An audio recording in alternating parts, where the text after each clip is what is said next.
Ndewonu, ana m anabata unu na YouTube channel nke anyị. Ana m enwekwa olileanya na unu niile na-eme nke ọma. N'ụbọchị nke taa, anyị ga-akụzi otu esi ejiri React emepụta webụsaịtị. Webụsaịtị nke anyị ga-emepụta n'ụbọchị nke taa bụ webụsaịtị nke a na-eji elele ọnụahịa nke Bitcoin na cryptocurrency ndị niile dị iche iche. Ọ bụrụ na ile anya na ihe onyonyo nke m nwere ebe a, ị ga-ahụ na enwere webụsaịtị n'ebe a. Ọ bụ ilezikwa anya ọfụma, enwetara cryptocurrency ndị niile nọcha ebe na ihe onyonyo nke m nwekwe ọnụahịa ha niile nọcha ebe a.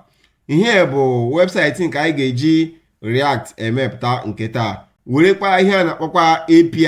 Anyị ga-ewere ihe a na-akpọ CoinGecko API wee chọpụtacha ọnụahịa niile Bitcoin na cryptocurrency niile dịcha n'iche. Ihe anyị ga-eji emepụtakwa ihe nke taa bụ nke a na-akpọ CoinGecko API ya na React. Anyị ga-emekwa ihe a na-akpọkwa, anyị ga-ejirikwa nke a na-akpọ fetch wee nata ozi nke ga-esi na CoinGecko API abịa. Ka anyị malitekwanụ. Ihe ọzọ anyị ga-eme bụ ịmalite ikepụtawa webụsaịtị a na React. Ihe ọzọ anyị ga-eme bụ ka anyị gaa kee folda ebe anyị ga-eji kepụtawa webụsaịtị nke a. M ga-aga na desktop m, ọ ebe ọ na-amasị ka m ikepụta folda m. Ka m gaa mụ na desktop m, aga m ekepụta folda nke anyị ga-eji kepụtawa webụsaịtị a na desktop m. Ebe a bụ desktop m. M họrọ right click, nke a na-akpọ right click, m wepụta new folder. M ga-akpọ ya igbo coin, ka m kpọọ ya igbo coin website. Ọ bụ ihe m ga-akpọ ya. Ile anya ekepụtala m folder ebe. Ihe ọzọ anyị ga-eme ka anyị ga-anọ na VS Code anyị. Ọ bụrụ na ịbata ebe a, ihe bụ VS Code, ma ịbata ebe a ga-ahọrọ nke a na-asị select, ga-ahọrọ select file a, ga-emepe ya open folder. Aga m aga na desktop m, ga-ahọrọ folder nke ahụ m mepụtara ugbu. M họrọ ya ebe a, ga-ahọrọ, ọ ga-emepe. Ọ bụrụ na ihe folder a mepecha, ihe ọzọ ị ga-amakwa na anyị ga-eme bụ ka anyị ga-ekepụta React project anyị. Ka ego na otu ị ga-eji wee kepụta React website gị. Ọ bụrụ na ihe emepe, o mepeela folder ahụ anyị kere ugbu emepela na VS Code. Ihe ọzọ ị ga-eme bụ ga-emepere ihe a na-akpọ terminal. Ka ego na otu ị ga-esi emepe terminal gị na VS Code. Otu ị ga-esi emepe ya bụ ị ga-apị API control, ga-apị akpa nke a na-akpọ backtick. Ọ ga-emepere gị terminal gị. E nwere ekwekwe ịbịakwa ebe a, ile anya na kụsọm ebe ị ga-ahụ ebe edere terminal ebe. Ọ bụrụ na ị pịa akpa ya, ọ ga-asị gị select new terminal, ga-apịa akpa new terminal. Ọ ga-emeperekwe gị terminal nke gị nke ị ga-eji kepụtawakwa webụsaịtị nke gị. Ihe ọzọ anyị ga-eme bụ enwere ihe a na-akpọ command. Ga-apịa command nke a na-akpọ nps create react app. Ga-asị kedu aha ị chọrọ ịkpọ webụsaịtị nke ị chọrọ ka anyị mepee. Anyị ga-akpọ ya igbo coin. Anyị kpọọ ya sọsọ igbo coin. Anyị ga-akpọ ya igbo coin. Ihe nps create react app bụ command ị ga-akpọ ya. Nke ọzọ anyị ga-akpọkwa ya bụ aha faịlụ, aha folder ebe anyị ga-emepe ya. Ọ ga-anọ n'ime folder nke a. Aha ya ga-abụ igbo coin. Ihe ọzọ ị ga-eme, ga-apịara anyị enter key. Ọ bụrụ na ị pịa enter key, apịala m enter key m, ọ ga-ebido na-akepụtawa React website ahụ. Ihe a ọ na-ewekwa ọtụtụ oge tupu ihe kepụtacha ya. Ọ ga-ewere ọtụtụ oge. Ka anyị laghachitekwa n'azụ ma ọ bụrụ na o kechaa ya. Ọ bụrụ na ile anya, ị ga-ahụ na React app anyị ekechala nke ọma. Ka ekwena otu ị ga-esi amata na React app gị ekechala ma ọ bụrụ na ime nke nps create React app ahụ. Ị ga-ahụ ọ ga-edere gị ebe a happy hacking. Ihe a ga-egosi gị na React application gị ekeela nke ọma. Ọ bụrụ na ị bịakwa n'ime folder nke ahụ ikere, ilekwa anya ebe ị ga-ahụ aha ha nyere n'oge mbụ. Lee ya ka o derekwa ebe a igbo coin. Ga-emepe ya, ị ga-ahụcha ọtụtụ ihe ndị a dị n'ime ya. Nke a bụ nke a na-akpọ package.json. Ọ ga-egosi gị na o kepụtara React app. Anyị gakwa n'ime ya, ị ga-ahụkwa ebe SRC nke a na-akpọ source. Ihe ọzọ ị kwesịrị, ma ọ bụrụ na ị kechaa React app gị, ihe ị ga-eme bụ gaa apịa nke a na-akpọ cd, baa n'ime. Ka ịbata n'ime aha folda akpọrọ ebe a akpọrọ igbo coin ịkpịa cd ga-apịa igbo ga-apịa ha folda ahụ pịa enter. Ihe ọzọ ị ga-eme bụ ịbata n'ime folda nke ahụ React nke pụtara anyị, ị ga-eji cd bata n'ime. Nke ọzọ anyị ga-eme, anyị emezie nke a na-akpọ npm run start. Anyị apịala npm run start, ọ malitere bupụtawara anyị React app anyị na webụsaịtị. Ihe ọzọ ị ga-eme bụ ọ bụrụ na ịbata ebe a ịbata n'ime ebe ị ga-ahụ lee inyecha folda ihe ndị ahụ o kepụtara nke a na-akpọ source. Ebe a bụkwa ebe anyị na-enweta ofu mkpụrụ HTML anọ na React. Ihe ọzọ m chọrọ ka anyị mee, ọ bụrụ na anyị bata ka m wetụlata m ihe ala ntakịrị, ga-abata n'ime src ebe a ị ga-ahụ na ihe ụcha faịlụ ndị ahụ sụcha React app wee bata ile mepe ekwe ị ga-ahụ ya ihe a bụ nke a na-akpọ app.js ya. Achọrọ m ka application anyị amalite. Ọ bụrụ na ọ malite m ga-ewetucha ihe ndị a niile. Anyị ga-esi n'isi ji aka idepụtawa application nke anyị. Ihe ọzọ m chọrọ ka ime bụ anyị ga-ekepụta na folda ka anyị na-echekwa ka React app anyị malite ọrụ na webụsaịtị na browser. Ihe ọzọ m chọrọ ka anyị mee, anyị batanụ n'ime arụ nke a na-akpọ source a. Anyị amalitere ikepụtawa webụsaịtị ahụ. Ị bịa na source a ga-apịara m ga-ewepụta nke a na-akpọ new folder. Ịhọrọ nke a na-akpọ new folder ga-ekepụtara anyị folder nke a na-akpọ component. M ga-egosi na ihe a na-eji component emepụta.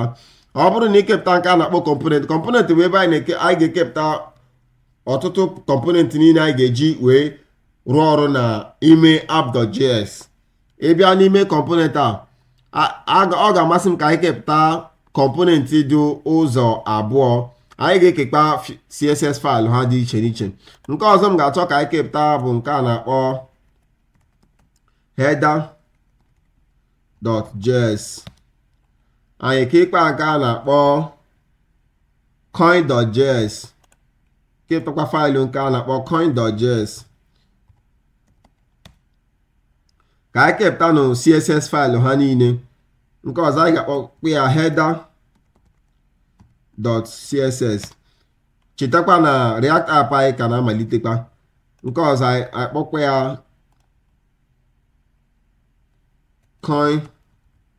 coin.css. Ihe a bụ component ndị anyị kepụtara iji ọrụ ọrụ na React application a. Ọ bụrụ na ile anya na terminal ebe ị ga-ahụ na ihe asịla anyị webpack compile successfully. Ọ pụtara na o wepụtachala React app anyị na browser. Ka anyị gaa na browser lee mara ihe o wepụtara. Ị hụla ya, lee na browser ebe a, lee ihe a gosiri na React app anyị bidola. Lee ya, o bidola nnọọ nke ọma. Ihe ọzọ m ga-achọkwa mee ka anyị bido na hichacha ihe ndị asụcha React webata.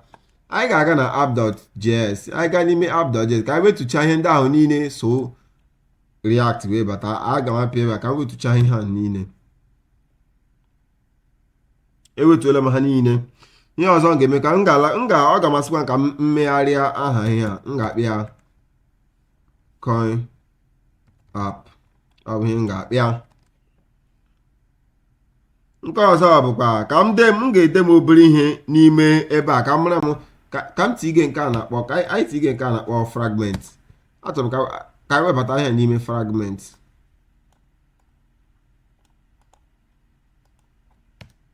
M ga-akọwakwa ihe bụ fragment. Ọ bụrụ na ile anyị ga-ahụ fragment a, lee otu fragment a dị. Ị ga-ahụ na onweghị ihe ọbụla gbasara tag ọbụla dị n'ime ma ihe a na-akpọ HTML JSS tag n'ime. Fragment bụ ọ dị ka ihe ị ga-eji jidecha JSS tags gị niile. N'ihi na React ọ bụrụ na ihe ọbụla na-ewebara n'ime React ebe a na-asị return, ihe ọ ga-return rịrị bụ ọ ga-abụrịrị ofu tag. Fragment ga-enyere gị aka ọ bụrụ na ị nwee div inwe ihe a dị ọtụtụ, ị ga-eji fragment jide ha niile. Ọ ihe fragment na-arụrụ anyị. Ka m dee m ofu ihe ebe a marala ihe a pụtara kwa nke ọma. M ga-akpọkwa ya ka m depụta m h3 ka anyị laghachikwa n'ọzọ marala ọ rụọla ọrụ. Lee ya ebe ọ rụọla ọrụ, ọ dịla mma n'anya. ịhụnala ewetụchara ihe ndị ahụ React ahụ jiri bata. Ihe ọzọ m chọrọ ka anyị mee n'ugbu ka anyị bido kepụtawanụ nke bọtịn nke a na-akpọ chọọ ebe a, ebe ị ga-eji chọta cryptocurrency nke ọbụla ị chọrọ ka anyị kepụta nụ bọtịn ahụ. Ihe ọzọ anyị ga-eme ka m wetuo ụmụ ihe a nke h3 ka m wetuo ya. M ga-edepụta div n'ime ya ka anyị kpọọ ya coin chọọ,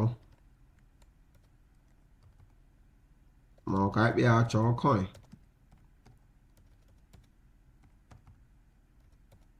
Chọọ coin.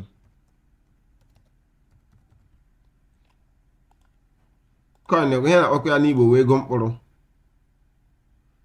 Nke ọzọ ịbịa n'ime ya edeba, anyị ga-ede nu h3 ahụ n'ime ya.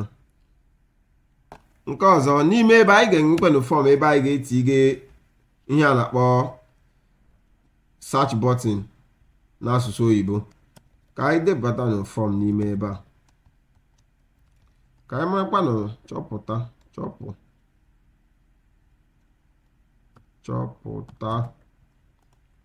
ka anyị marakwanụ ma ihe ọ na-arụkwa ọrụ nke ọma.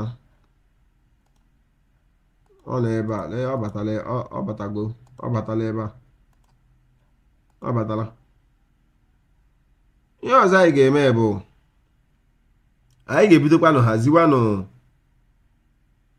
nke a ha kpọrọ nke input ka anyị bido na haziwe ya. Ọ bụrụ ilile anyị na nke mgbe ochie anyị nwere ihe a bụ anyị ga-etikwanụ ka nke a na-akpị ya navbar, anyị ga-etinye nụ navbar bido haziwezianụ ihe ndị a niile n'otu n'otu ka anyị ga-anọ ga tinyekwa. Ọ bụrụ na ebe a na anyị enwepụtala bọtịn ka nwetakwa nke edere h3 ahụ, anyị ga-abịakwa n'ebe a ka anyị gaa mepụtakwanụ navbar ahụ ka anyị gaa mepụtanụ navbar ahụ. Onye ọzọ m chọrọ ka anyị mee ka anyị kepụta nụ navbar webata ya n'ime app.js ahụ. M ga-ejikwa nke a na-akpọ React snippet ka onwe ike dere m ihe mgbamgba.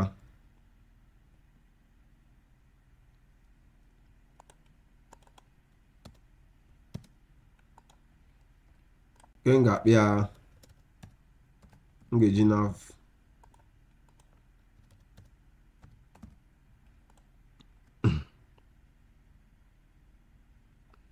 kpọọ ya nav ka anyị webatanụ lee CSS aha CSS anyị dere ebe a ka anyị webatanụ CSS ahụ ka anyị mee ya ihe na-akpọ import ka anyị mee nụ CSS ahụ import.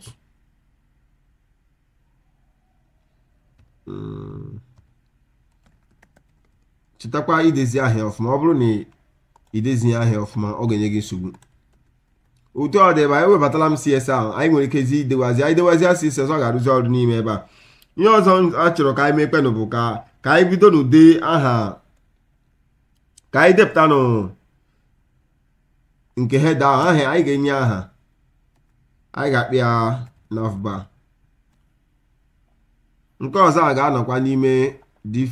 Ka m mechilawata m ihe a ka onye ike ka m dee m div nke a. Ihe a bụ div nke a ga-ejide nke ndị menu nke a na-akpọ menu. Nke ọzọ nke a bụ nke ga-ejidere anyị login button a. Ka m dee m anyị ga-akpị ya navbar login ka anyị dee nke a ka anyị kpọọ ya navbar login. Nke a m ga-ede button m ga-akpị ya login. Nke ọzọ ga-abụ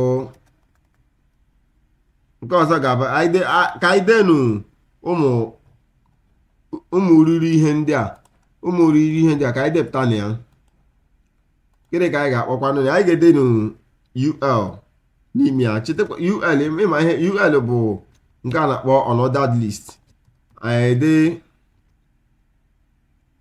li akpụ ya. Nke mbụ anyị ga-akpụ ya akpọrọ ya gịnị? Ahịa. Anyị ga-akpọ ya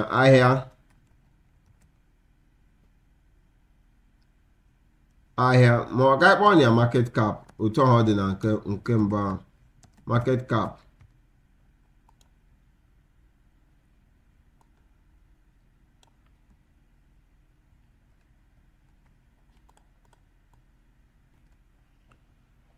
Ọ bụrụ na anyị edechala JSS nke header ihe ọzọ ọ ga-abụzi ozi ka anyị bidozie dewe CSS ya ka anyị mee ya ka ọ dị mma n'anya. Ihe ọzọ ọ ga-abụzi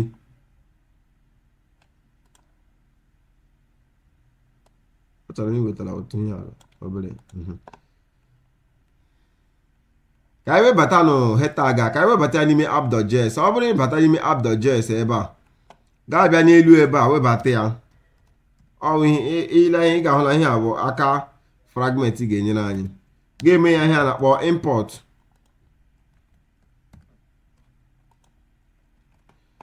Otu anyị ga-ewebata ihe a component, ihe a bụ ihe a na-akpọ header component. Anyị webata ya n'ime app.js. Ị ga-ahụ na ọ ga-apụta, lee ya ebe ọ pụtala, leekwe ya ebe ọ pụtala. Ihe anyị ga-emezi, anyị ga-ewerezinu CSS haziwezie na ya ka ọ dị mma n'anya. Ile anya, ihe ọzọ m chọrọ ka anyị mee, ka anyị bụ n'ụzọ hazie. Anyị gaa na app.css ka anyị chọọ ya ebe ọ nọ, app.css, lee ya ebe a.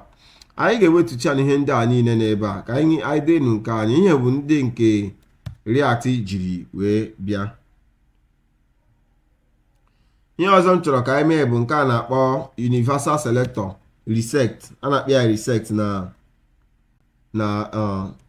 CSS. Reset a bụ ọwụ universal, a na-akpọ ya universal selector. Ihe a ga-enyere gị aka iwepụcha default. Ihe ndị a na-akpọ ya pattern ndị a niile ọ na-ebucha abịa. Universal selector reset a ga-ewetuchi ya. Anyị ga-asị pattern, anyị ga-asị ka ọ bụrụcha n'efu n'efu, padding 0 n'efu. Ihe ọzọ ka anyị sịkwa ya font family ka ọ bụrụ nke a na-akpọ, m ga-asị ka ọ bụrụ month, ka anyị sị ka ọ bụrụ sans serif.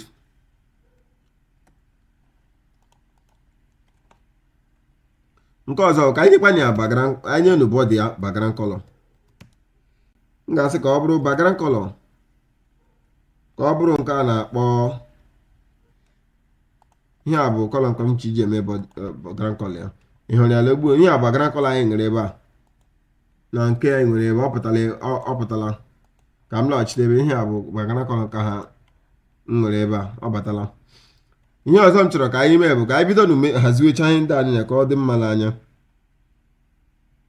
Anyị gaa na nke anyị kpọrọ anyị gaa n'ime app.js nke anyị kpọrọ coin app ka anyị ji ya hazie ebe a ka ọ dị mma n'anya. Agaghachi n'ime app.js, m ga-asị dot. Ihe m ga-asị, anyị ga-asị display ya ka ọ bụrụ flex. Ị ga-amatakwa ihe display flex na-eme. Flex direction, m ga-asị ya ka ọ bụrụ column. Align items, m ga-asị ka ọ bụrụ center. Margin ya, ọ bụrụkwa na enwere ihe na-aghọta, gbakwa mbọ ka ị jụọ ajụjụ. M ga-asakwa ajụjụ nye unu ga-ajụ na comment section. M ga-asị ka a ga-abụrụkwa 64 pixel. Ụgba ya ka ọ bụrụ white, nke a na-asị ọcha ọ bụrụ FFFF. Ka anyị lekwa otu ọ ga-adị. Lee ya na ọ batala n'etiti. Ị hụrụ na ọ batala n'etiti, chọpụta coin, ọ batala n'etiti. Nke ọzọ m ga-asịkwa bụ nke enwere nke anyị dere ka ihe anyị kpọrọ ya sị chọọ coin. Nke a kpọrọ chọọ coin ka anyị haziekwa ya. Anyị ji CSS hazie ya. Anyị ga-asị ka margin top ya bụrụ margin top ka ọ bụrụ 45 pixel. Ị ga na-ajụkwa ka ihe margin top na-arụ. Otu lee nke a na ọbịa bụ chọpụta margin top ya, ọ ga-enye ya obere ohere n'elu ebe a. Nke ọzọ anyị ga-asịkwa bụ anyị ga-asị ya ka display ya bụrụ flex kwa. Anyị asịkwa ka flex direction ya bụrụkwa column, ka ọ bụrụ column. Justify content bụrụ center. Align items, ka anyị ji align content mee ya ka ọ bụrụkwa center, ka onye ike nọ n'etiti. Lee ya, ọ nọ n'ebe ahụ.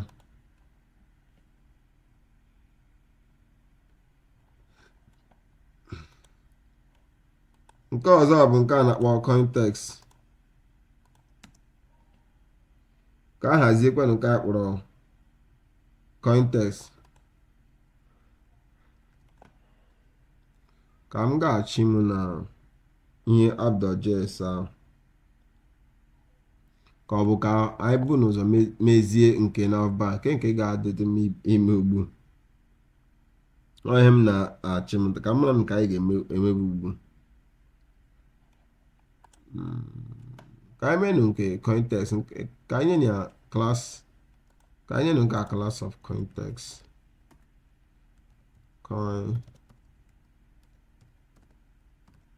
text, ka anyị kpọọ ya context. ka m kọpịrị ihe ebe a, m gaghachi na app.css a, ebe a ka m chọrọ ịhazi ya.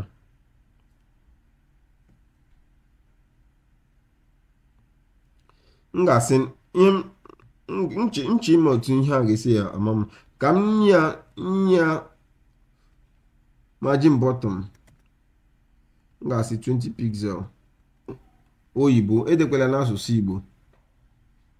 nke a bụ coin input a, ọbịa bụ search button a, ọbịa bụ ihe search button a.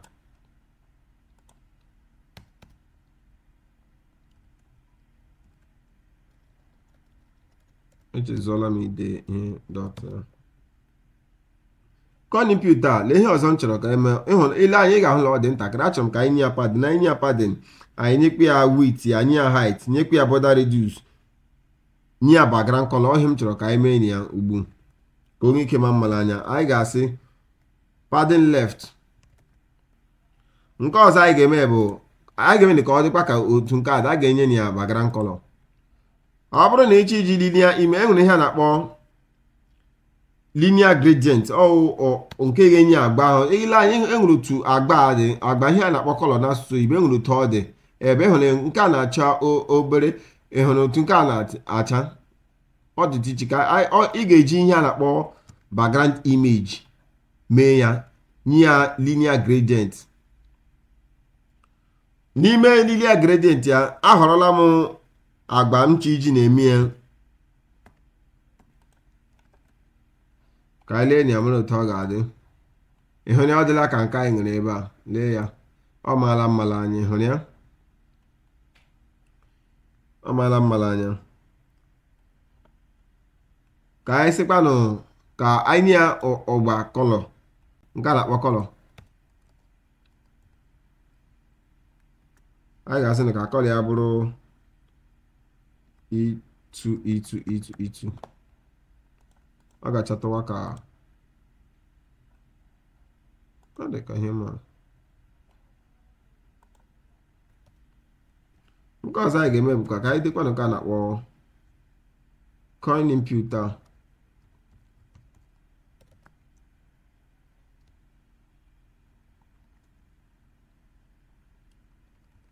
anyị chiwe ma placeholder ya.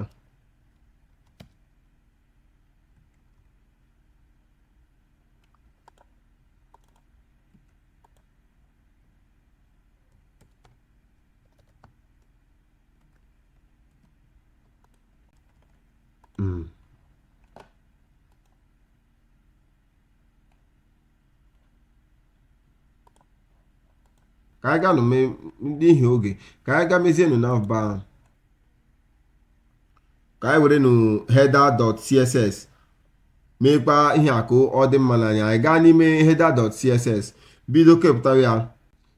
ọ bụrụ na ichetakwa, enwere ka anyị kpọrọ navbar ebe a, anyị ga-ewebata ya n'anya sị ịma otu anyị si eme nke css, ga-eme ya dot ihe ahụ ya na-akpọ class selection. anyị ga-asị position ya ka ọ bụrụ fixed, ka ọ bụrụ fixed, ka onye ike ka ọ bụrụ fixed. anyị enye ya top ya ka ọ bụrụ n'efu, nke a na-akpọ 0. left ya ga-abụ n'efu kwa, nke a na-akpọ 0. ka anyị lee na-enwere otu ọ dị. ịhụ ya, onye na ya background color ahụ. ka anyị haziwekwanụ na-aga n'iru. nke ọzọ anyị ga-asịkwanụ display, anyị ga-asị display ya ka ọ bụrụ flex. ebekwa ọzọ anyị ga-asị ka justify content ya ka ọ bụrụ space between. space between ga-eme ka ha niile gbasa ọhịa ihe na ọ gbasara ọhịa space between ga-eme nwere ka ha niile gbasa nke login a nọ n'ebe a nke a nọ na list nke ọzọ nọkwa ebe ọhịa space between a ga-emere ihe na mara anya ugbu nke ọzọ anyị ga-emenụ bụ nke a na-akpọ navbar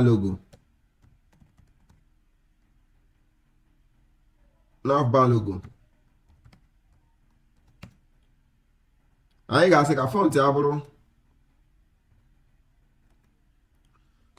ya bụrụ asị 28 ga-adị mma na ọ ga-adị mma 28 nke ọzọ abụrụ anyị ga-asị font weight ka onye ike bụ ibu n'anya font weight ka ọ bụrụ bold ka anyị lekwa anya n'ụtọ ọ dị ịhụrụ ya o mere ya n'ụtọ ọ dị o buelu ibu nke ọzọ anyị ga-asị ka anyị gaa nụ nke anyị na-akpọ logo coin na-abụ sọsọ nka ebe nke anyị kpọrọ coin ọ nke anyị kpọrọ logo coin ka anyị ga-eme ya ka anyị nye ya agba ọzọ kọlọ anyị ga-enye ya kọlọ ọzọ ka akpịa ihe anyị ebe a logo coin kọlọ ya ga-abụ aga m asị orange red ọ bụ ihe m nyere ebe ahụ lekwe ya ọ pụtara nke ọzọ anyị ga-eme nke a kpọrọ nav menu ka m gaghachikwa ọzọ ka ihe kpọrọ ebe a nav menu ka ihe kpọrọ ya nav menu ka ebe ka anyị nye ha klaasị anyị ga-akpịa navbar menu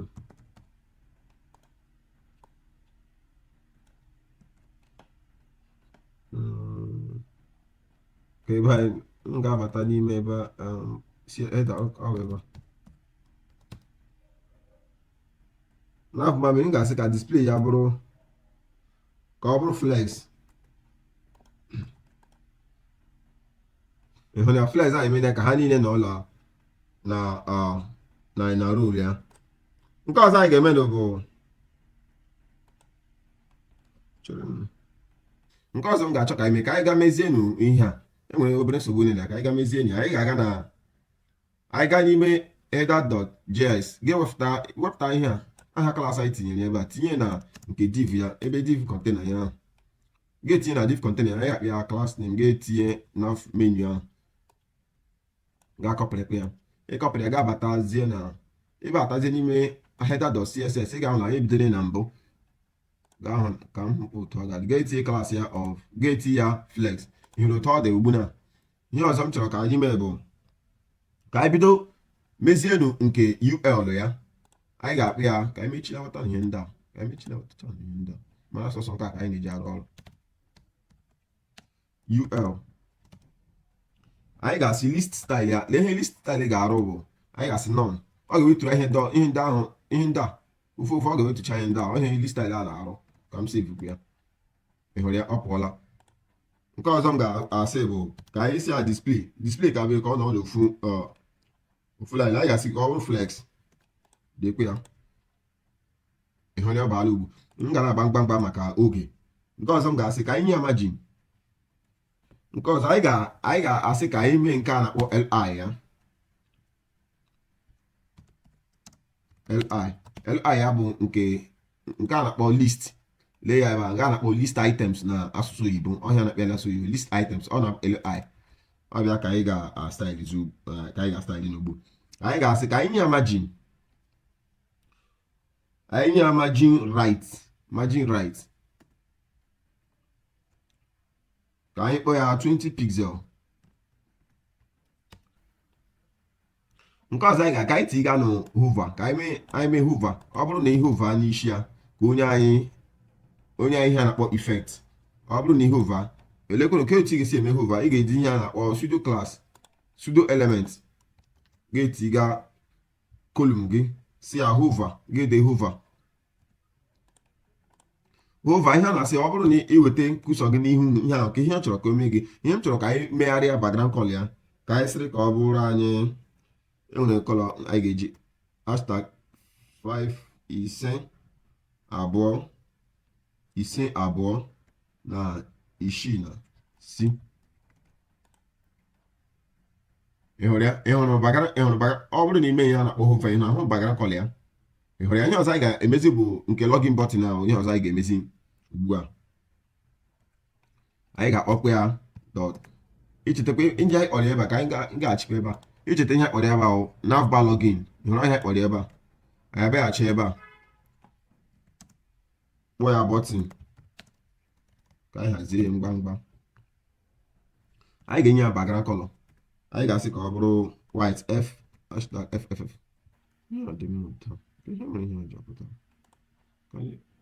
Ọ bụrụla pointa. Ịhụrụ ọ dịla ka nke anyị nwere ebe a. Ịhụrụ ya, oyele nke anyị nwere ebe a.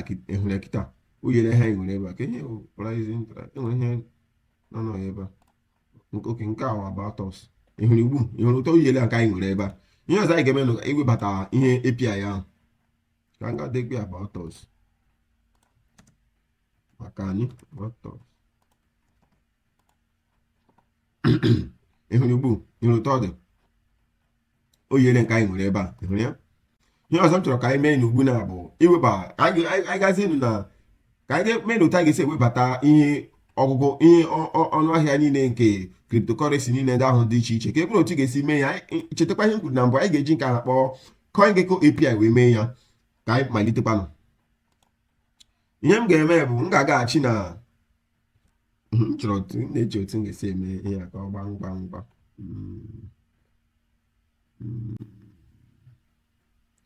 Ka anyị ga-anọ na coin.js ahụ anyị kere na mbụ. Ka anyị mezie nụ component ahụ. Ọbịa ka anyị ga-eji, ọbịa ebe a ka anyị ga-ewetacha ihe niile anyị ihe ndị ọnụọgụgụ ndị ahụ n'ofu na ebe a ka anyị ga-eme. Ka anyị ga mee ihe a na-akpọ import na app.js.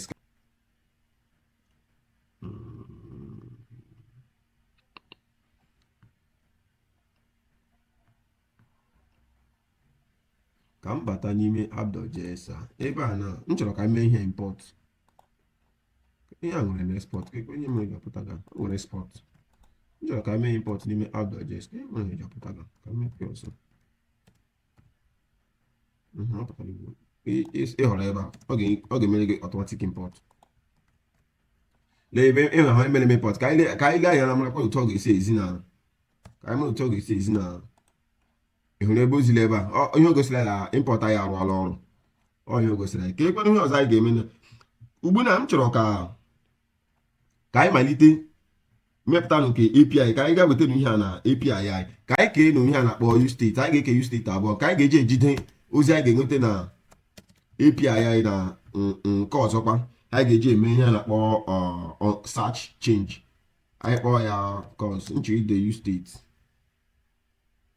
Nke mbụ m ga-akpị ya coin. Anyị ga-asị ka ọ bụrụ array.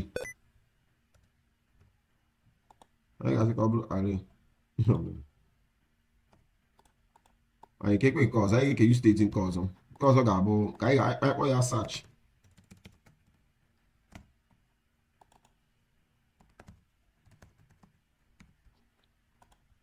Ihe ustate ụzọ abụọ ndị a anyị ga-eke.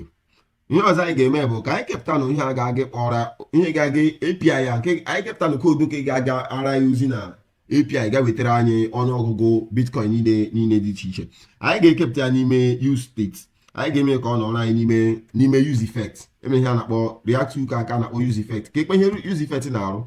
Ihe use effect na-arụ bụ oge ọbụla peji anyị mepere, use effect ahụ ga-arụ ọrụ. Ihe ọ na-arụ ka ndị koodu ezi na otu ọ na-esi arụ ọrụ. Ya bụ otu use effect. Anyị ede ihe a na-akpọ fetch. M ga-akọwachara na ihe niile ofu ka m na-eme ihe ngwa. Anyị ga-asị fetch. Ebe anyị dere fetch, n'ime ebe anyị dere fetch ka anyị ga-eweta API URL anyị webata ya n'ime. Ka ekwu na otu ga-esi eweta API ya site na CoinGecko. Ọ bụrụ na ị bịa na ebe a coingecko.com/API documentation. M ga-ewerekwa API a, m ga-ewere API URL a dosi ya n'ebe ihe a na-akpọ description nke vidio anyị na YouTube ka anyị nwee ike nweta ya. Ọ bụrụ na echi iji aka gị na-eme ya. Ọ bụrụ na ịbata ebe a, otu ebe a dị ihe ị ga-eme ebe na ihe a na-akpọ documentation ya. ihe ya na-akpọ swagger documentation ya a na-akpọ ya swagger n'asụsụ oyibo. Ọ bụrụ na ebe edere coins, ị nwere ike ijikwa ihe ma ọtụtụ ihe ndị niile dị iche iche, ma nke anyị na-achọ iji arụ ọrụ anyị bụ nke a na-akpọ coins. Ọ bụrụ na ịbata na coins a gaa ahụrụ nke a na-akpọ market, nke a na-akpọ coins/market. Ile ihe edere ebe a n'asụsụ Igbo ọ sị list all supported coins price, market cap, volumes and market related data. Ọ bụrụ na ị họrọ imepe nke a gasịkpa esi ihe a na-akpọ tryout. Ọ bụrụ na ịmatata otu a na-eji eji API arụ ọrụ, ihe a ga-agbara gị mfe. Isi ebe a na-akpọ click try it out gasịkpa ka ị na ego ị chọrọ iji ka o wepụtara gị. Anyị chọrọ ka o wepụtara ya na USD. Ọ bụrụ na ị họrọ execute, ị hụrụ na ihe a o bupụtachala ile anya bịa o si ID Bitcoin BTC, ahịa bụ Bitcoin. O bupụtaracha anyị ọnụọgụgụ niile ndị anyị chi iji arụ ọrụ. Ịbịakwa ebe a, ihe m chọrọ ka ime ebe a, kọpịrị ihe a n'ebe a, kọpịrị ihe a nke edere request URL kọpịrị. Ọ bụrụ na ị kọpịrị, aga abata na code webata ya n'ime ihe fetch a. Ọ ihe ka m chọrọ ka ị wetara m ebe ahụ. Ọsọsọ ya ihe ị ga-eweta ebe ahụ, iweta nke a kpọrọ fetch ahụ. Anyị mere ikikwe mee ya ka ọ gbadata ala, onye kenye tọ ya obere ori. Ọ bụrụ na iweta nke a kpọrọ fetch, ihe ahụ ya na-akpọ fetch. Nke ọzọ ị ga-eme bụ ga-edere nke a na-akpọ .den. Ichetakwa ka mara na ihe a na-akpọ asị ihe ọ na-eme ihe a na-akpọ ọ na-return promise. Icheta ma oge ọ na-eme ihe a na-asị ọ na-return fetch na return promise. Anyị ede response ya ka ndị m ihe ngwa nke anyị ike kọwa ihe ọfụma. Response ka anyị nke a na-akpọ dependency. Ihe a na-akpọ ya dependency na asụsụ Igbo. Ihe ọ na-akọwara ya bụ oge ọbụla peji ahụ loaduru ka ọ ga-wetara ya ozi a site na CoinGecko API. Ka m mmekwa ihe a console log, marakwa ka m console log data ya, data ahụ na-ewetara anyị ka m console log. Ọ bụla ihe a mepecha ọfụma, m ga-akọwazi otu ihe niile asịrị ọrụ. Ka m mepee m inspector, abịa na browser developer console anyị, developer 2. M chọrọ ịma ihe mere ebe a. Ihe bụ nsogbu access course ablọwala ka m kọpụta m nke ọzọ.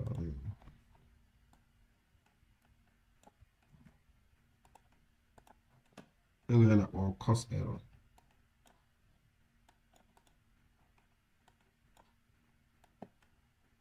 Oshiri ka eji no fetch.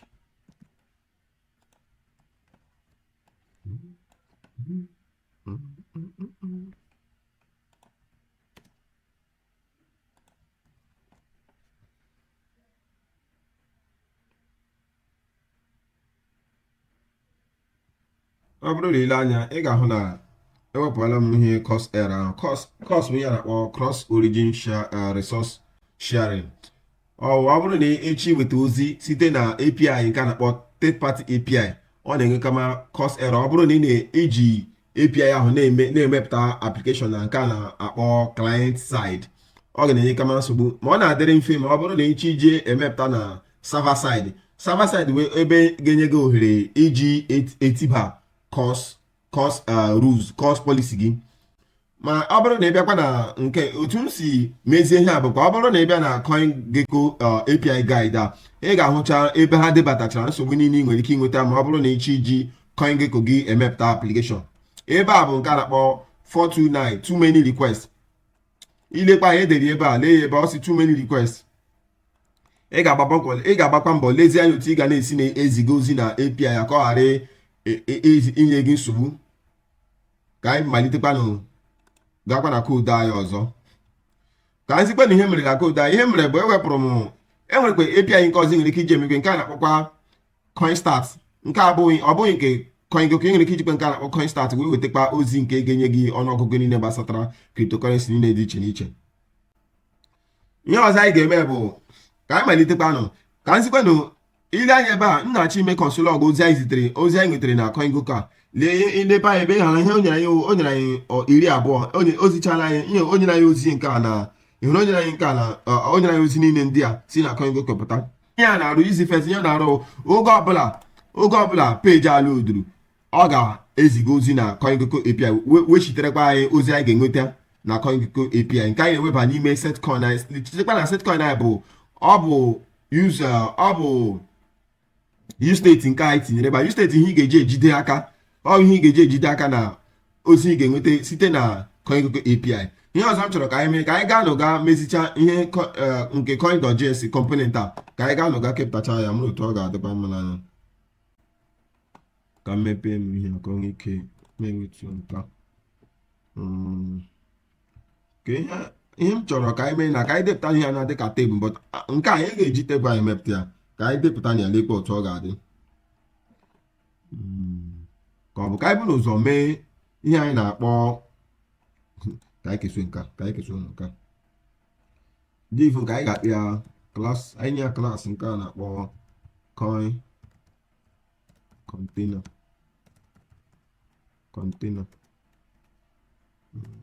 Anyị ga-ede div ọzọ n'ime ya. Anyị ga-akpị ya coin row.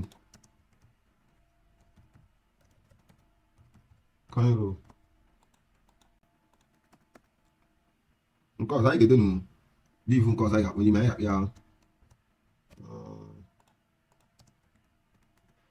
ka anyị ga-akpọ ya coin. N'ime nke anyị kpọrọ coin, anyị ga-enwe na image n'ime ya. Image a ga-enwe src source ya, ọ ga-abụ ka debụgo ya n'efu. Anyị nye ya alt, anyị ga-akpị ya image alt ya. Nke ọzọ anyị ga-enye ya height ka anyị depụta na h1 ya. Enwere m chọrọ ka ịghọtala ihe ka m dị ya h1 ya.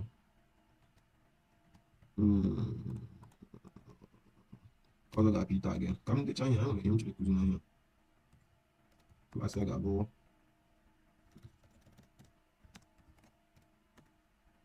ga-abụ coin symbol. Enwere m chọrọ ịgba mbọ kọwara ihe a coin symbol. Ka m lee anya ebe a, otu ihe a nọ, ị ga na-ajụkwa ese ka ihe bụ ihe anyị na-eme ebe a. Anyị nwere emepe div ọzọ. Nke a ga-abụ nke a ga-enye ya class of coin data. Nke a ga-abụ coin data. Enwere ọzọ m chọrọ ka anyị mee n'ugbu ka anyị gaa na app.js aga mee ihe anyị na-akpọ mapping. Ka anyị nweta, ọ bụrụ ile anyị ugbu na ị ga-ahụ na anyị enwetara data nke a. Ọ bụrụ ile anyị enwetara data site na CoinGecko API ya, ka anyị jizie na data arụ ọrụ. Ka webata m filter.map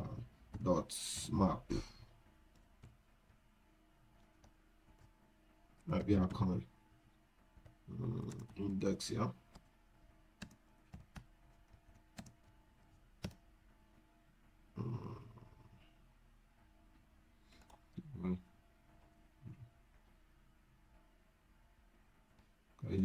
Kama achọ m iji oke shortcut ede ihe.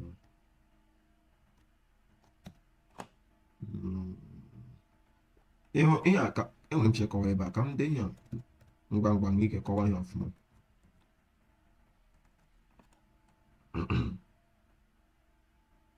Ka ntị ikpe m ekwe ọsọ nke a na-akpọ no-label. Ana m achịgba mbọ mata otu m ga-esi akọwa ihe ka ọ dị mfe n'anya, ka ọ dị mfe na ntị.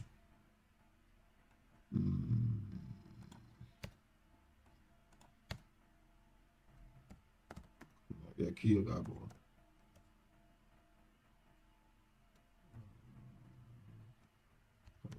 .id.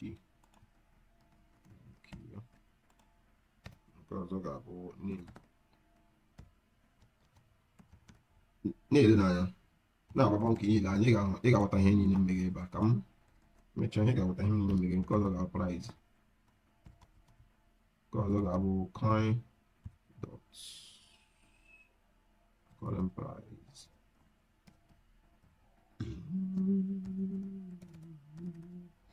Ọ na-agba mbọ ka mee ya ngwa ka anyị ike gbanarịa ihe cost error. Ewerela m gee ntị ọfụma ihe mere ebe a. Ọ bụrụ ile anyị ga-ahụ na ebe anyị kpọrọ coins, ọ bịa ebe anyị webara, anyị werele data anyị nwetara na CoinGecko API wee bịa n'ime coins anya. Data nke anyị akpọ nke use data kpọrọ coins. Ihe ga-aghọta na coin data ahụ na ọ bụrụ na ilekwa anyị na console log, anyị ga-ahụ na data bana n'ime ebe a. Ihe ọrụ ọ bana n'ime ebe a. Ile anyị ga-ahụcha na lee data ndị ahụ niile nwere ofu bitcoin, inyocha ID ya, symbol ya, name ya na ihe ndị ọzọ imeji ya niile dị iche n'iche.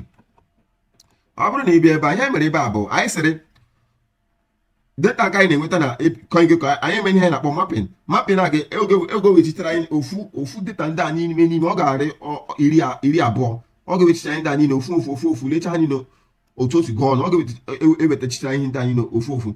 Ọ bụrụ na ibe ebe a otu anyị si mapụ ihe ebe o mere ihe na-akpọ return ọrịa anyị data ahụ niile ofu. Ihe anyị na-asịkwa ebe a wechitere anyị coin component a wechitere ya niile na ihe ndị a niile ofu na coin ihe ndị a coin a bụ ofu ya, ọ nọcha n'ime nke a na-akpọ coins. Ihe m chọrọ ka anyị mere ka anyị wepụta nke a na-akpọ name ya, anyị ga-anọ ihe ọzọ anyị meghe gbe anyị na-achị ịpasị ya na ịpasị prop ihe anyị na-emebe a, anyị na-ewere coin ndị a niile na-apasị ya na ka prop n'ime nke a na-akpọ coin.js component. Ka m sita gị ka m webata ya ka ekpotu ga-esi ewebata prop gị n'ime component gị. Ihe na anyị mee nke a na-akpọ destructuring gaasị ahịa nke mbụ bụ key, nke ọzọ nke mbụ anyị webatara bụ key. anyị ga-ewebata nke a na-akpọ key, nke ọzọ a ga-ewere nke akpọ price ya price. Enwere kwa ọtụtụ n'ime ha anyị ga-ewebata ma m chọrọ izikpe si na ya arụ ọrụ ihe m chi ime ebe a ka ndị bata n'ime ahịa ebe a anyị lekwa anya. Ị hụrụ ya na ọrụ n'ime ya ọ pụtara, n'ime ya niile apụtara. Ị hụrụ ya, ị ga-aghọtacha ya ị ga-aghọtacha ka m na-akụzikwa ofu, ị ga-aghọtacha ha niile ka m zikpe gị price ya ga-ahụkwa otu na price apụtara. Ka m batacha ha niile. Nke ọzọ bụ price, nke ọzọ symbol, nke ọzọ market cap. Ka m kpịa price, nke ọzọ ga-abụ symbol ya. Ihe a ọ na-afịta ahụ nkọwa ebe a n'asụsụ Igbo, ma m chọrọ iji mee otu ọ ga-esi adị mma na ntị. 24/7 24 hours. Ihe ndị a niile anyị na-ede, ọ bụrụ na ibe ebe a ha niile ndị anyị na-enyecha ndị ebe a ị ga-ahụcha ha niile, ID, symbol, name, image. Imepekwa ofu ị ga-ahụcha ha niile aha ndị niile anyị depụtaga. O si na ihe anyị wetara na lekwe nke anyị dere ebe a market cap.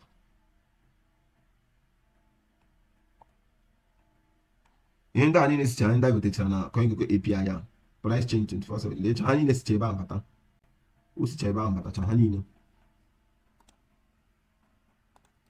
Ka anyị ga-achịkwadụ na coin.js anyị ga-ahazicha ya ọfụma. Ihe ọzọ anyị ga-ede bụ anyị edele n'ime coin data nke anyị ga-ewetukwa na ka anyị webatacha ihe ndị a niile anyị dere. Nke ọzọ bụkwa image, nke ọzọ bụ enwere anyị webatara price, nwee symbol, market cap. Ka anyị webatacha niile ofu. Nke ọzọ ga-abụ webatara nke ọzọ ga-abụ symbol, webatabe symbol. Nke ọzọ ga-abụ symbol, webatara image. Nke ọzọ ga-abụ market cap, volume. Nke ọzọ bụkwa volume. Nke ọzọ bụkwa ihe anyị dere, anyị webatara market cap, webata volume, webata image. Nke ọzọ price change. Nke ọzọ ga-akwa price change.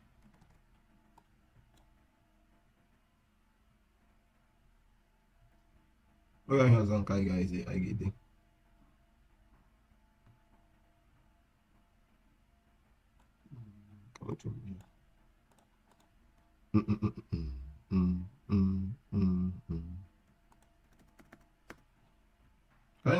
debezi nke ga-anọ n'ime nke a ga-anọ n'ime coin data ahụ. Nke ọzọ anyị ga-edebe p tag. Anyị debe p tag n'ime ya. P tag ahụ ga-abụ anyị akpị ya nke a ga-akpọ price ya. Anyị ga-enye ya class of price, coin price. Price class of coin price. Okay, we should go. Module field. Exports.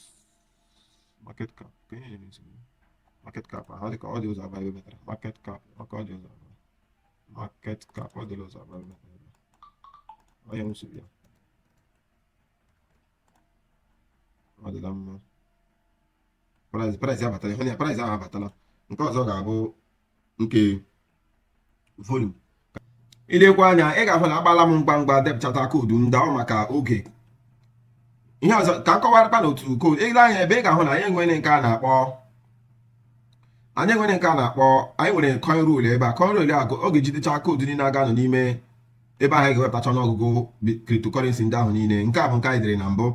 Ebe a bụ ebe anyị kpọrọ coin data, anyị debala p tag n'ime ya, debatakwa nke ihe anyị na-asị ọ bụrụ na ọnụ ahịa nga karịa n'efu, ọ ga-ezi anyị nke a kọl ya ga-abụrụ anyị nke a na-acha ọbara ọbara, nke ọzọ bụ nke a na-acha uhie uhie. Nke a bụkwa market cap. Ka anyị ga-achịkwa na ebe ị ga-ahụ ihe ụtọ ọ dị. Ihe nchekwa ọ bụrụ na e nwere koodu nke ị na-ede ka ị na-agbata, gbaa mbọ ka ị gaa na GitHub repo ya ka ihe ike lelele anya otu koodu ya dị na repo ya. Ọhị ga-eme ịhụrụ ụtọ ọ dị. Ihe anyị ga-emezi nụ ka anyị gaa were CSS style ya ka ọ dị mma n'anya. Anyị ga-anọ na ebe a, ihe a bụ CSS ya. Ihe mbụ anyị ga-eme ka anyị menye import, ka anyị menye CSS ahụ import. Anyị ga-eme import.coin.css. anyị menye import. Ihe ọzọ m chere ka anyị mee bụ m ga-ewere CSS koodu ndị m dere ka m webata ebe a ka onye ike gbara anyị mgbagba n'ihi oge, maka oge adịghịzi. Ihe ọzọ m ga-akọwa bụ ile anya ebe edere ihe a bụ nke a na-akpọ kọntena, coin kọntena. Ọbịa jidechara ihe ndị ahụ niile nọ n'ime coin.js nke component ya. Asị m ka ọ bụrụ display flex, nke ọzọ ga-abụ justify content center, nke ọzọ bụ nke akpọrọ coin.ru, lee nke akpọrọ coin.ru. ịbịakwa n'ime ebe a, asị ka ọ bụrụ flex. Ile anya na ọ bụrụ na m save ihe a gaghachi, ị ga-ahụ na ọ ga-adị mma na ihe ụtọ ọdịna.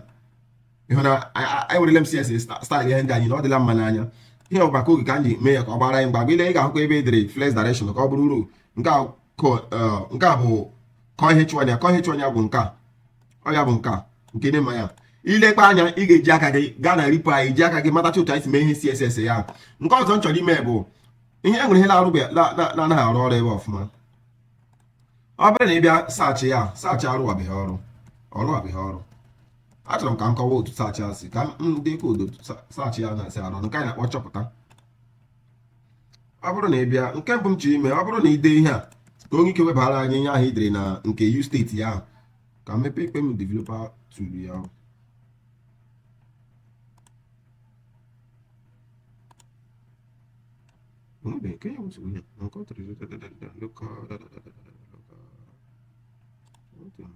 Ihe m chọrọ ọ bụ na ide ihe ebe a ka onye ike wetara anyị, anyị were u-state webata ihe ha dere ebe a ka otu anyị ga-esi mee. Enwere edere m u-state ebe a, anyị tiri ya default ya ka ọ bụrụ string. Ihe m chere ka webata ihe a, edela m ihe a bụ handle change ya. Handle change m ga-asị ka o were i.target.file webịa n'ime u-state a ka kpọọ function okwu. M ga-aga na ebe input a kpọọ function okwu. M ga-asị on change. M ga-asị ka ọ bụrụ mkpọ function ahụ okwu. Ka m konsol ọgụ amụ search a nke u-state ya, ka m konsol ọgụ ahụ ka anyị nweta ihe anyị ga-enweta n'ime ya. M konsol ọgụ ahụ ya ka anyị mara ma ọ na-abatakwa ma ọ bụrụ ma ide ya. Anyị dee ihe a ka anyị dee ya, anyị ga-asị btc. Ọ batala btc. Lee ya bụ ọ batala n'ime ebe ahụ. Ọ na-egosi na ihe o dere na ọ bata. Ihe ọzọ m chọrọ ime bụ ka anyị ji ya mee search a. Ọ bụrụ na ime search ahụ, ka m mepee m koodu a n'ebe a. Ihe koodu a ga-emere anyị bụ ọ bụrụ na ime ihe a na-akpọ chọpụta, ọ ga-ewetara gị sọsọ aha nke ọbụla ahịa bụ ihe ọ ga-ewebatara gị, nke ọ ga-eziga ebe a. Ọ bụ ihe ọ ga-ezizi anyị. Ka mechie ihe ọzọ. Nke ọbụla ọ bụrụ na ide BTC, sọsọ ndị eke nwere aha BTC ihe ga-ebupụtara gị ebe a. Ka m mee ya dịkwa otu a ga-esi eme ya. M ga-asị ka m were m ihe a, m ga-edela m function a na-akpọ filtered coin. Ọ ga-return anyị sọsọ ndị eke nọ n'ime, ndị ka aha ya bidoro na ihe ọbụla ga-anọ n'ime search u-state a. Ihe ọ ga-asịrị anyị bụ anyị weta cons. Chetakwa na cons anyị nke anyị mapụrụ ebe a. M ga-asị coin ahụ mme filter. Cheta ihe filter ga-eme bụ filter n'asụsụ Igbo a na-asị na filter ọ ga-return anyị sọsọ data ndị pasịrị test condition ahụ. Ihe anyị ga-asị ebe anyị filter ya ga-asị ọ bụrụ na ahịa bido dot ga-ewebata ya na lower case. Ọ bụrụ na ahịa include aga return anyị true or false.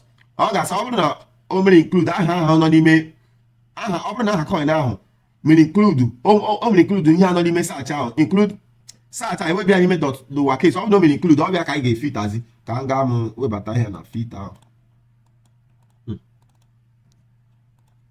Lee m ji ime ebe a. Ihe onye ga-arụrụ anyị ọrụ function ahụ. Ọ bụrụ na m sị BTC, ị hụrụ ya? Bitcoin, ị hụrụ ya? Ọsọsọ ndị ahịa bidoro na Bitcoin ahụ ihe ndị ọ ga-ebupụtara anyị. Hụrụ ya? Ọkwa na m sị Ethereum, ị hụrụ ya? ihe a saachị ya arụwụla ọrụ ịhụrụ ya. Nsịkwanụ ka m saachị ya nke a kpọrọ BNB, ịhụrụ ya, o butere m sọsọ BNB, ịhụrụ ya. Nsịkwa ka m saachị ya Uniswap a sọsọ ka ọ ga-ebupụtara m, ịhụrụ ya, saachị ya arụwụla ọrụ. Ị nwere ike ịsịkwa ka ihe ozi oge wetara gị na CoinGecko API ya ka o mee ya ka ọ dịkwa ọrụ ihe dịka ọnụọgụgụ ị nwere ike imegharị ebe a na ebe m si peji ole ka ị chọrọ ka o wepụtara gị. Nwere ike nsịkwa ka o wepụtara m peji 50, ịhụrụ ya, o wepụtara m riri odo ihe na ọ ga-ewetara m ọtụtụ. Ị ga-agbakwa mbọ ka ilezi anya otu ị ga na-esi eme API request gị ka ọ ghara ịdị ọtụtụ ka CoinGecko API ka ọ ghara ịblọkụ gị na nke a na-akpọ too many nye gị nke a na-akpọ 429 response. Ị bịaghachiri na o nyere anyị ọtụtụ, ndị a bụ nke a na-akpọ navbar. Application anyị arụwala ọrụ, webụsaịtị arụwala ọrụ ọfụma. Ị nwere ike iji ya marakwa ọnụọgụgụ niile, ọnụ ahịa niile nke cryptocurrency ọbụla nke ị chọrọ. Ịbịakwa ebe a ga-achọ nke ọbụla chọọ, ọ bụrụ na ọ bụ Ethereum ka m chọrọ, m chọọ ya ebe a, lee ya, ịhụrụ ebutara m Ethereum, ọ gwara m na ihe ọnụ ya na nke USD, ịhụrụ ya. Ihe ọzọ anyị na-arịọkwa na kanụ gba mbọ kanụ kpadoro anyị YouTube chanel nke anyị ka ọ na-enyere anyị aka iji wepụta ka o nyere anyị aka iwepụta ihe nkụzi nke na-abịa na izu ụka na-abịa abịa. Nye na aka kanụ tụnyere anyị n'aka na-akpọ subscribe button, ma hụkwara ya n'anya tụnyerekwa anyị aka na aka na-akpọ like button. Gbaa mbọ ka ị nwee ike subscribe ọra na YouTube chanel nke anyị. Ndewo, ka anyị ga-ahụkwanụ na izu ụka na-abịa abịa. Ndewo.